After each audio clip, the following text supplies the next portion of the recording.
The cabin that wasn't there yesterday. The old fire road through Oregon's Cascade Mountains had been closed for 12 years. According to every official map, there wasn't a single building within 20 miles. So it's...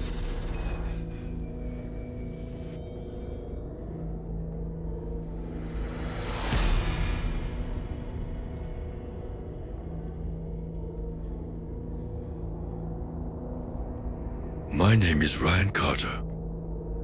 I'm 31 years old, a freelance wildlife photographer based in Portland, Oregon. For nearly a decade, I'd spent more nights alone in America's forests than I had in my own apartment. Solitude never bothered me. Silence was part of the job. I trusted maps. I trusted my camera. And I trusted the wilderness. After what happened in the Cascade Mountains, I stopped trusting all three. It started with an assignment from an outdoor magazine. A series of photographs documenting the untouched wilderness of the Mount Hood National Forest. No hiking trails, no tourist camps, just miles of dense pine forest where very few people ever ventured. Exactly the kind of place I loved. Before leaving Portland, I stopped at a small gas station near the last town before the mountains. The cashier, an elderly man named Walter, noticed the camping gear in the back of my truck. Heading into the forest, he asked, "Mount Hood?" He nodded slowly. "Stay off the old fire road." I smiled politely. "Bad condition?" "No." His expression remained serious. "It doesn't always lead where you think." I laughed. "That's a new one." He didn't laugh back. "I've lived here 50 years.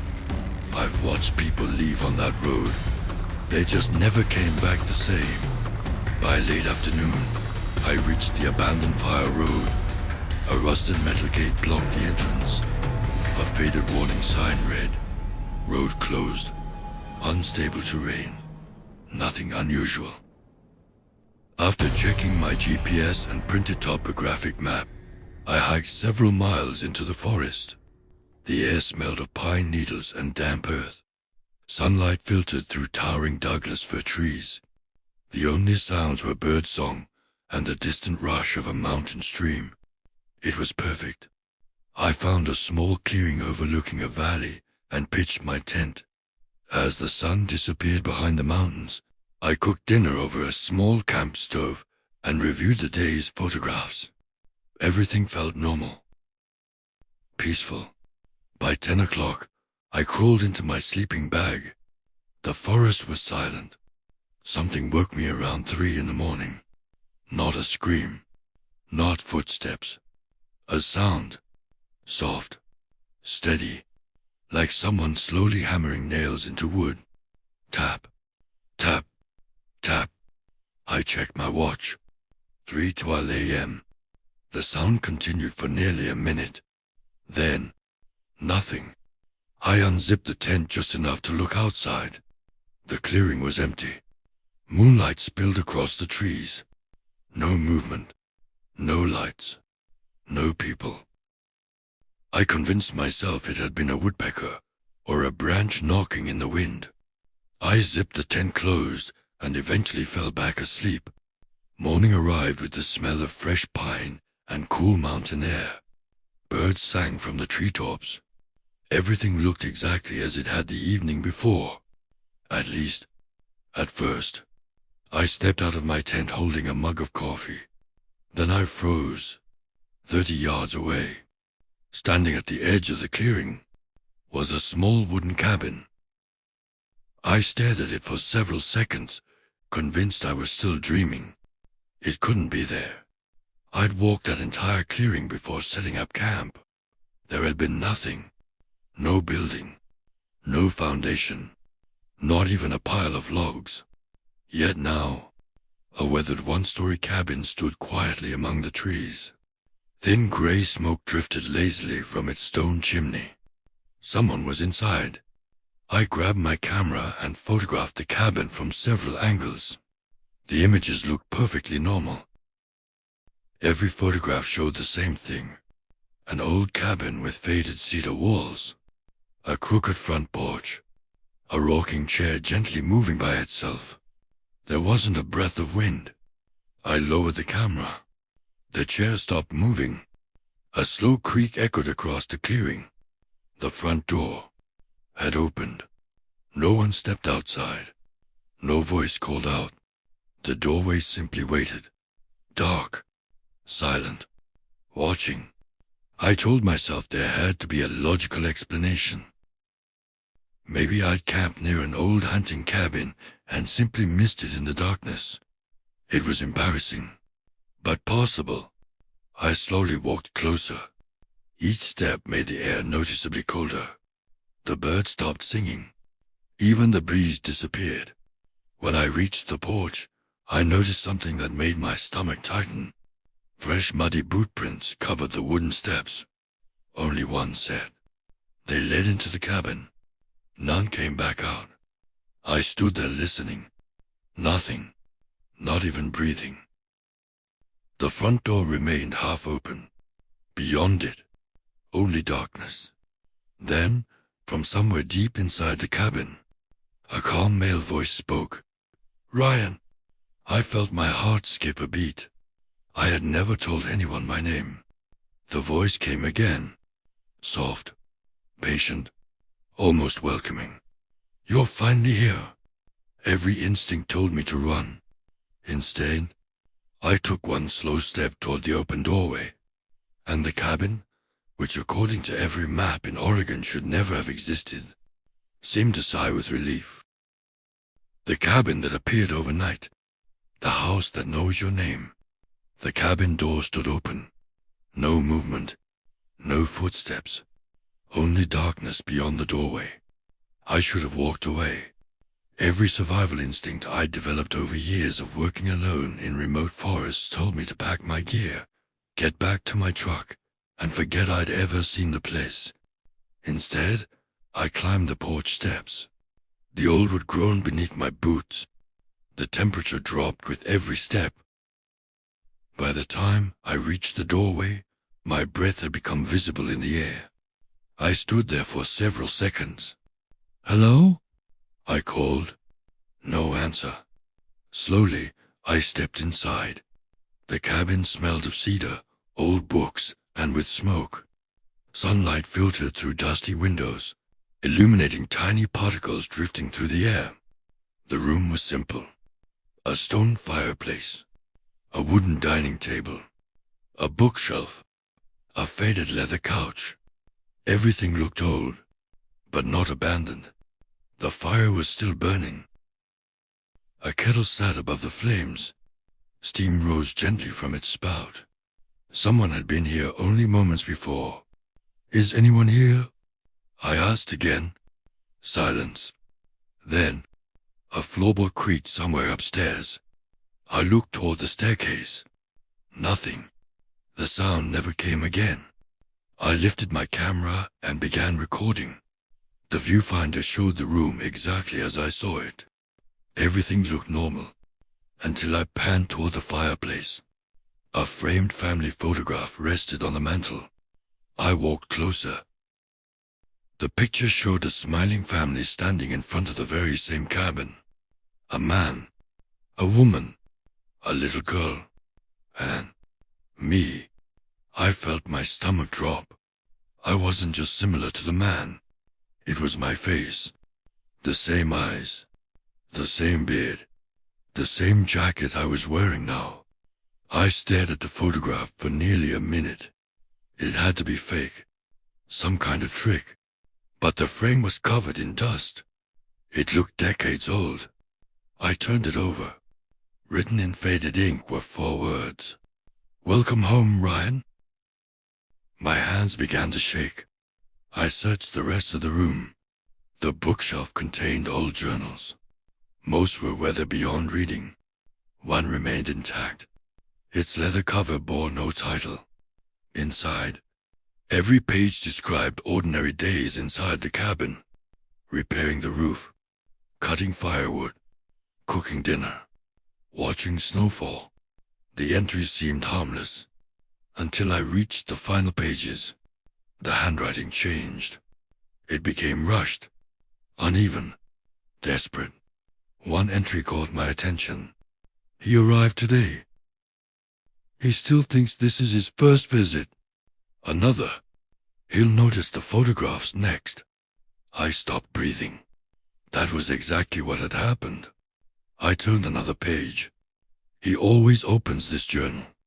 He always reads this far. My pulse hammered in my ears. The next sentence made my knees weaken.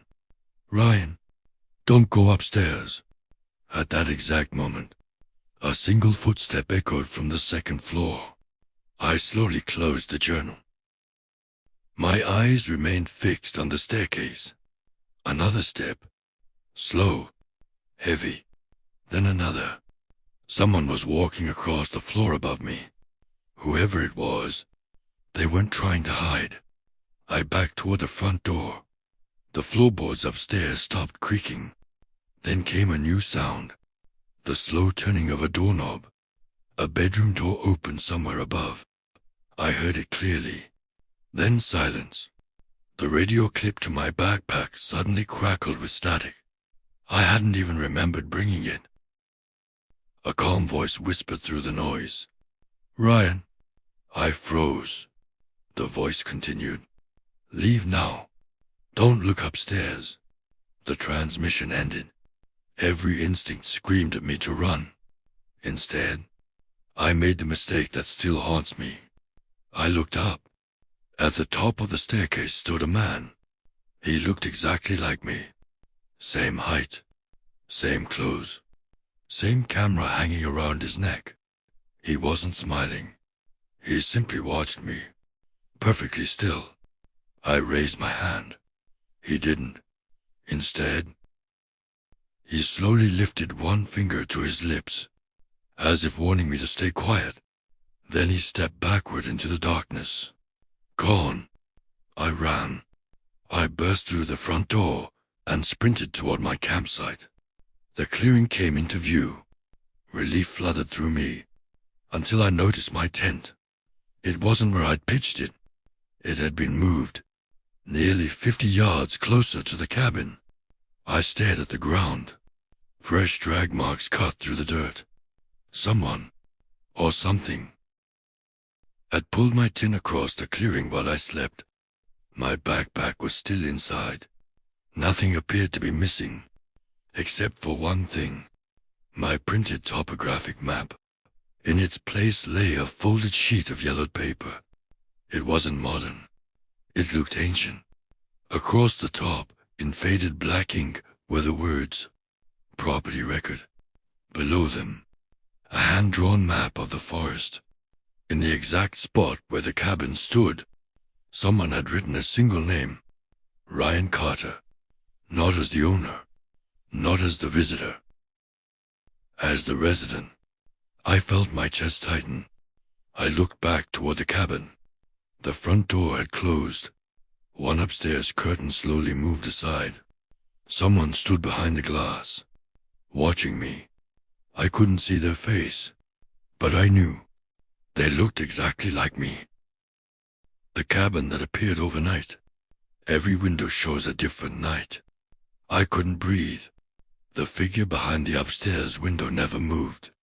It simply stood there, watching me. Its face was hidden by the reflection of the morning sun, but I didn't need to see it. Somehow, I already knew whose face was staring back. Mine. I forced myself to look away.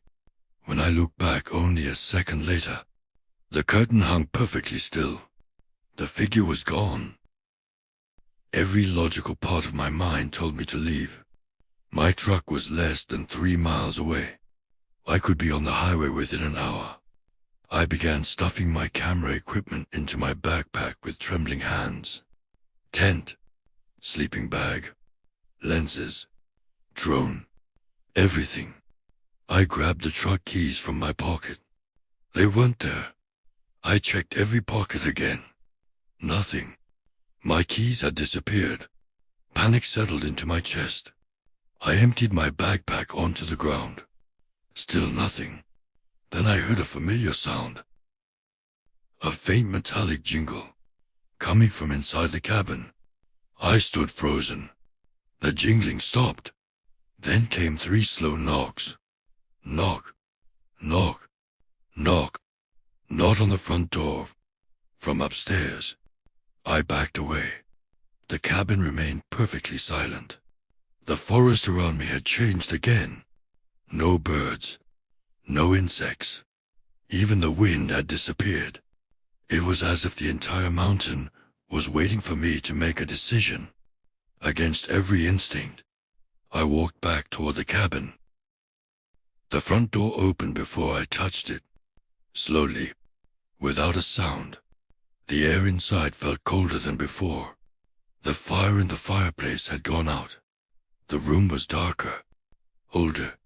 Dust-covered furniture that had looked clean only minutes earlier. It was as though years had passed since I'd left. "My keys?" I called. No answer. Then I noticed something on the dining table. A ceramic coffee mug. Steam rose gently from it. Beside the mug sat my truck keys. I stared at them. There was no way they'd been there before. Tucked beneath the carrying was a folded note. It read, "You always forget them." My pulse quickened. I didn't touch the note again. I grabbed the keys and headed for the door. It wouldn't open. I pulled harder. Nothing. The handle refused to move. Behind me, a grandfather clock began chiming. 1, 2, 3. 12 slow chimes echoed through the cabin.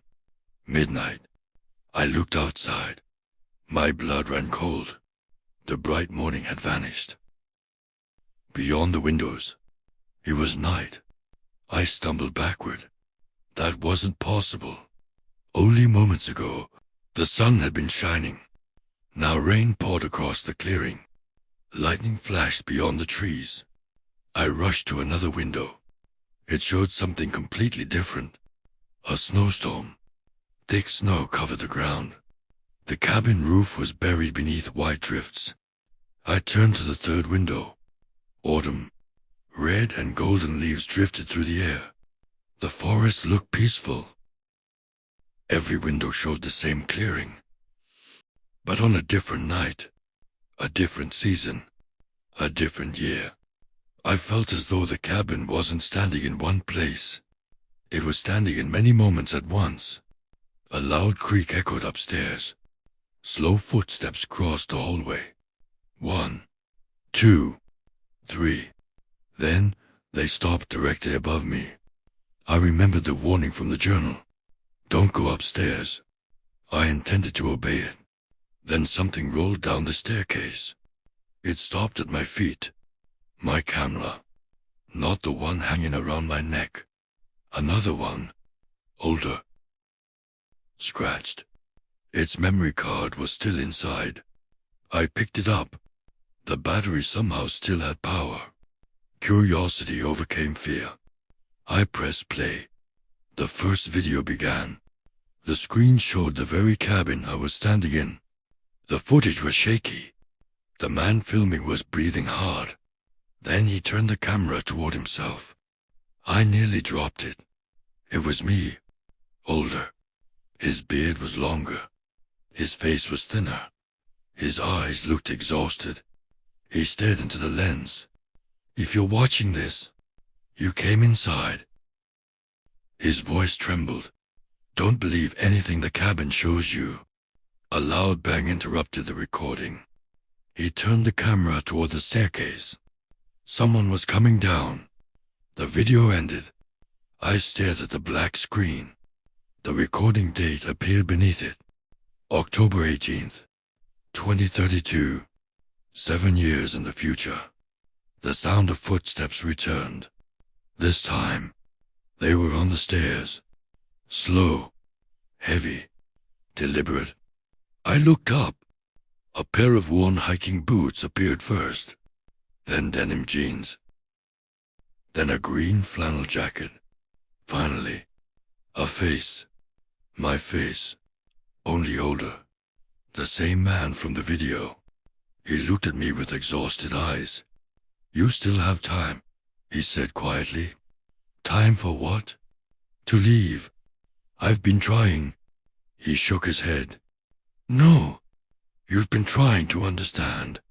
That's why it keeps choosing you. What is it?" He glanced toward the walls. Not upstairs. Not outside. Toward the cabin itself. His voice dropped to a whisper. "It isn't haunted. It remembers." The floor beneath us groaned. The walls let out a long, low creak, almost like a deep breath. The older version of me looked terrified. "We have to go." Before either of us could move, every window shattered at once. Glass exploded across the room. An icy wind roared through the cabin. From the darkness outside, dozens of identical faces slowly appeared. Every one of them was mine. Different ages, different clothes, different expressions. Young, old, injured, smiling, crying. They surrounded the cabin in complete silence, watching, waiting. The older Ryan closed his eyes. His voice barely rose above a whisper. "It found another version of you." Then, the front door slowly unlocked by itself. The front door slowly. The cabin that appeared overnight. The cabin was waiting for me. The lock clicked. The front door slowly drifted open. Cold mountain air poured into the cabin. None of the figures outside moved. They simply stood beneath the pine trees, each wearing my face. Young, old, healthy, broken. Some looked frightened. Others looked completely empty. The older version of me grabbed my arm.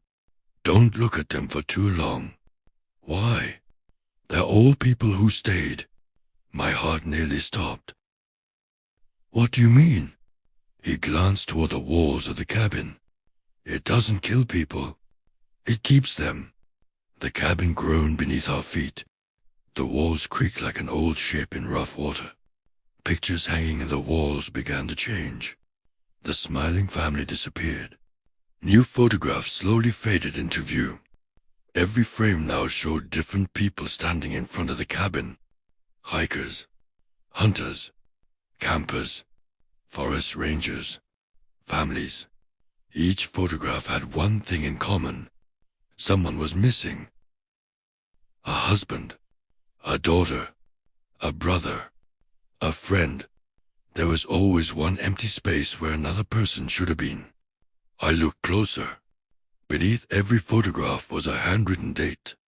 1968, 1969, 1970, 1971, 1972, 1973.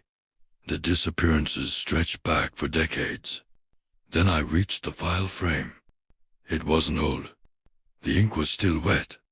The photograph showed my campsite, my tent, my truck, and me, standing on the porch of the cabin, smiling. I had never smiled. I had never posed. Someone, or something, had taken that picture without me knowing. Below it, written in fresh black ink, were 4 words. "Finally home forever." A violent bang shook the entire cabin. The front door slammed shut. The windows darkened. Every clock inside the house stopped ticking.